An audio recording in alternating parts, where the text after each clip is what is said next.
네, 시장에 보는 눈을 키우는 시간입니다. 오늘은 박세라 신영증권 연구위원 모셨습니다. 안녕하세요. 안녕하세요. 안녕하세요. 신영증권에서 건설과 인테리어 담당하시는 것이죠? 네, 맞습니다. 네, 보고서를 제가 읽었는데 최근 대선도 있고 좀 재밌는 것들이 많은 것 같습니다. 인테리어 밸류체인을 꼼꼼하게 분석하셨던데 관련해서 박세라 위원께서 보시는 유망 종목이 있다면 어떤 것이 있을까요? 네, 우선 인테리어 기업이라고 보시면은 가구계에서는 삼성이라고 불리고 있는 한샘이 1위 사업자로 군림을 하고 있습니다.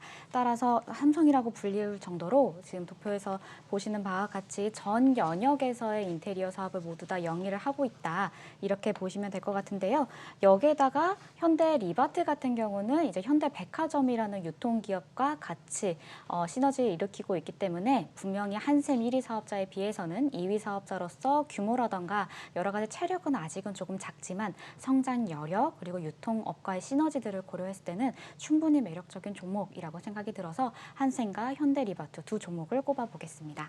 네, 근데 이렇게 인테리어 자체가 코로나로 인해서 유례없는 호황기를 맞았음에도 불구하고 업황 내에서 종목별 차별화는 굉장히 좀 심한 것 같거든요. 그 특별한 이유가 좀 있을까요? 네, 지금 인테리어 사업 쪽이 상당히 개별적인 이슈로 조금 움직이고 있는 상황입니다. 한샘만 보더라도 최근에 뉴스에서 많이 들어보셨겠지만 최대 주주의 지분 매각과 관련해서 롯데쇼핑이 또 지분 인수에 참여를 한다는지 이런 개별적인 이슈가 좀 있는 상황이고요. 현대리바트 같은 경우에서도 현재 현대리바트 안에 여러 가지 매출 부분이 있는데 그중에서 B2B, 그중에서도 해외 매출 쪽이 또 부각을 받고 있는 상황입니다.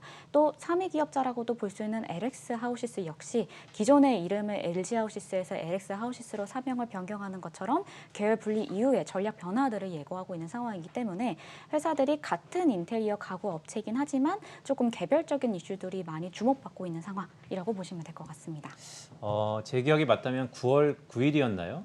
유통업계 1위 롯데가 가구업계 1위 한샘을 사모펀드 통해서 인수하겠다라는 얘기가 있었습니다. 시너지를 줄 수 있을까요? 양쪽에? 더 나아가서 그렇다면 혹시 한샘 외에 다른 가구업체들은 어떤 영향이 좀 있을까요? 기본적으로 가구 업체들은 가구 제조업체이기도 하지만 유통업체라는 점에서 이 유통업계에서 같은 시너지를 충분히 일으킬 여지가 충분히 많습니다. 우리가 가구를 살 때 보시더라도 인터넷에서 사기도 하지만 여러 가지 오프라인 매장을 직접 가기도 하고 제조 능력보다도 이제 고객과의 엔드포인트를 얼마나 많이 가지고 있느냐에 따라서 여러 가지 또 경쟁력이 좌우가 될 수가 있겠는데요. 물론 한샘은 기존의 1위 사업자였기 때문에 제조 능력도 있지만 거기에다가 충분한 유통 능력도 가지고 있긴 했습니다만 예를 들어서 현대백화점을 갖고 있는 현대리바트라던가 뭐 신세계를 같이 하고 있는 까사미아라던가 이런 대기업 유통기업들과는 조금 전략전 제휴가 조금은 미비했기 때문에 롯데그룹이라는 기업과 손을 잡음으로써 우리가 백화점 유통 라인도 활용할 수 있고 또 하이마트라는 가전제품과의 시너지도 같이 그릴 수가 있기 때문에 한샘 입장에서는 그 고객 접점을 늘리는 측면에서 상당히 좋은 우호군을 이제 같이 손을 잡게 되었다라고 평가를 할 수 있겠고요. 다른 기업들 같은 경우에서는 아무래도 이게 엔드포인트 고객과의 접점에서의 이제 외형 확장이기 때문에 조금 경쟁이 치열해지지 않을까. 그래서 외형 확장에 따른 마케팅 경쟁이 앞으로 좀 일어나지 않을까라는 약간의 뭐 우려이기도 하지만 또 다른 기회, 성장의 기회라고도 볼 수 있을 것 같습니다. 하이마트의 한샘이 이제 팔릴 날이 조만간 다가오는 것이다라는 것을 염두하고 있는 것 같습니다. 네. 대선 얘기 좀 해볼까요? 보고서 재밌게 좀 봤는데 이번 정책들 쭉 보면 사실 뭐 공급인 것 같아요. 근데 핵심 아젠다는 뭐고 뭐 후보별로 좀 약간 특징이 있습니까? 결국의 핵심은 지금의 이 지난 아마 서울시장 선거에서도 많이들 보셨겠지만 지난 서울시장에서도 선거에서도 누가 더 많은 공급을 할 수 있겠느냐 어떤 현실적인 대안을 갖고 있는 후보냐에 따라서 사실 서울의 이게 표심이 많이 갈렸던 것 같습니다.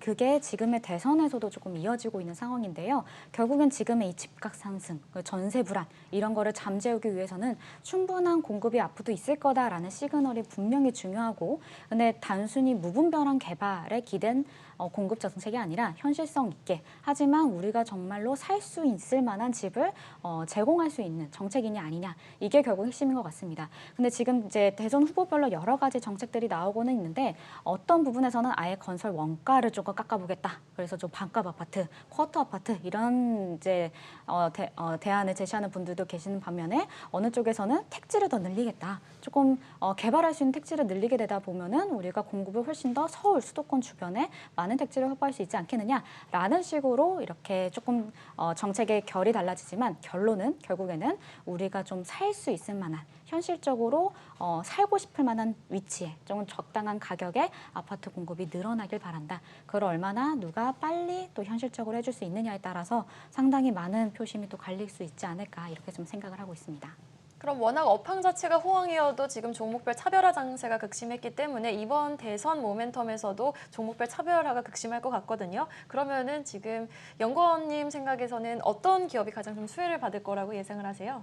지금 대선을 앞두고 있기 때문에 사실 건설과 건자재 모든 종목에 대해서 상당히 우호적인 환경은 좀 마련이 되어 있는 상황이긴 하지만 종목별로 말씀하신 것처럼 여러 가지 차별화가 되어 있는 포인트에서는 지금은 그러면 조금 더 단기적으로 대선이라는 이벤트 하나만 보지 말고 그 이후에 좀 중장기적인 흐름까지 보자라고 본다면 결국에는 어떤 이 정부의 공급 정책 누가 어떤 대통령이 될지 모르겠지만 공급은 늘어난다라고 보면은 건자재 기업들이 조금 더 무차별한 수혜가 있지 않을까 이런 측면에서 보면은 이제 B2B 건자재 기업들 쪽으로 조금 시선을 돌리시면 좋을 것 같고요. 근데 여기에다가 최근에 또 탄소 중립, 그린플레이션 이런 여러 가지 또 원가 압박 요인들이 있기 때문에 원가와 판가가 동시에 상승하면서 이익 성장도 조금 볼 수 있을 만한 기업들. 그래서 지금 건자재 쪽에서는 뭐 KCC나 시멘트 이런 업종들을 조금 더 관심 있게 조금 지켜보고 있는 상황입니다. 네, 사실 건자재 쪽 말씀을 주셔서 그러는데 앞으로는 기후 환경에 대한 중요도가 매우 높아지는 것 같습니다. 많은 종목들의 뭐 비즈니스 사업의 모델의 변화가 있을 거라고 예상되는데 그렇다면 전체적으로 봤을 때 이 4분기에는 어떤 전략이 좀 필요할까요? 4분기에는 아무래도 내년에 또 많이들 준비하고 있는 이제 시즌이기 때문에 내년에 이익 성장이 가능할 것인가. 아무래도 대선을 또 앞두고 있어서 정책이 많이 변할 수가 있는데 그럼에도 불구하고 뭔가 이익이 견고하게 성장할 것이냐라는 근본적인 조금 질문을 많이 하실 것 같습니다. 그랬을 때 조금 견고한 이익이 올라갈 수 있을 만큼 그런 측면에서 이제 건설과 건자재가 아무래도 그동안의 수주 잔고가 탁월하게 있기 때문에 최근에 원가나 이런 부담에도 그만큼 또 가격이 올라가고 있는 부분이 있어서 상대적으로 정가가 좀 편한 상황이라고 보고 있고요. 따라서 건설, 건자재 업종들은 한 번 더 조금 관심이 쏠릴 수 있는 시기가 아마 4분기 시즌에 오지 않을까라고 생각이 들고 여기에 대해서 이제 판가가 우리가 지금 원자재 가격이 올라가는 것만큼 눈에 보일 수 있는 가격 상승이 이루어지고 있는 기업들 위주로 한 번 더 관심을 좀 가져보시면 좋을 것 같습니다. 네, 자, 지금까지 건자재, 건설 관련, 인테리어 관련해서 이야기 나눠봤습니다. 신영증권 박세라 연구위원과 함께해봤어요. 오늘 말씀 고맙습니다.